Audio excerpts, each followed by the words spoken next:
കൊക്കമ്മാവന് സന്തോഷമായി.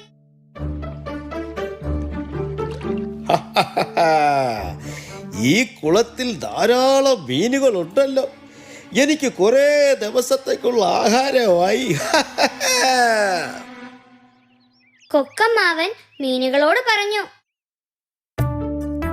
മീനുകളെ, പേടിക്കണ്ട. അങ്ങ് അകലെ വലിയൊരു കുളമുണ്ട്. ആ കുളം ഒരിക്കലും വറ്റില്ല. നേരോ? പക്ഷേ ഞങ്ങൾ എങ്ങനെ അവിടെ എത്തും?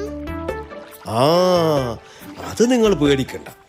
നിങ്ങളെ അവിടെ എത്തിക്കുന്ന കാര്യം ഞാൻ ഏറ്റു.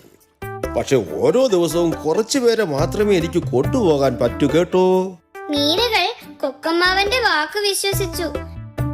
എന്നും മീനുകളെയും കൊണ്ട് കൊക്കമ്മാവൻ പറന്നു പോകും. എന്നിട്ട് അകലെ ഒരു